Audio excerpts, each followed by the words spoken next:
মানে ওয়াজের অবস্থা আর হঠাৎ করে নামাজ পড়া লোকের অবস্থা কেমন আমি বলি, একটু মিল আছে। একজন মানুষ চিন্তা করে যে ওরে যদি 17 রাকাত নামাজে একসাথে পড়ে ফেলা যেত,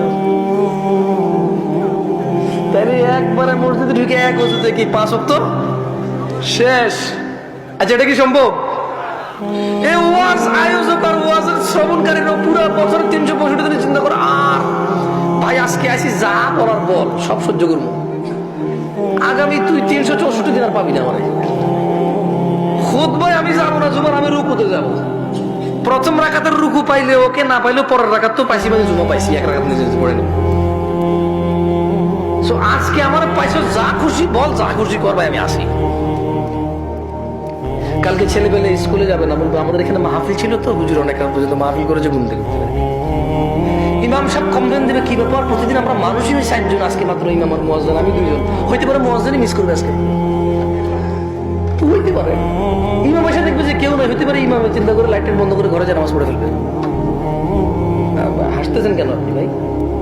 আমি তো রাত বিরাত চলাফেরা করি তো দেখি শুধু ইমাম আর মুয়াজ্জিন, আর খালি মসজিদের বাইরে যে আপনি তাকায়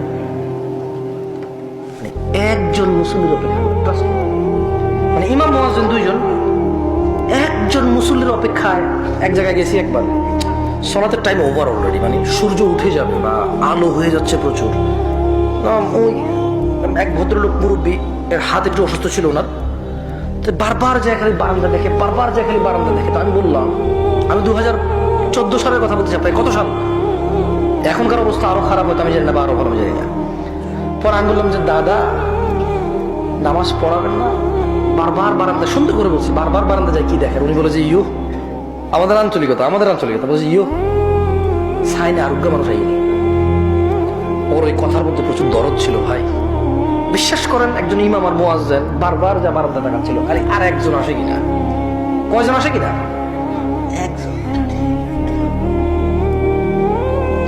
একজন মুসল্লির জন্য ইমাম মুয়াজ্জিন নামাজের টাইম পর্যন্ত ক্রস করে ফেলতেছে যে খালি একজন আসে কিনা।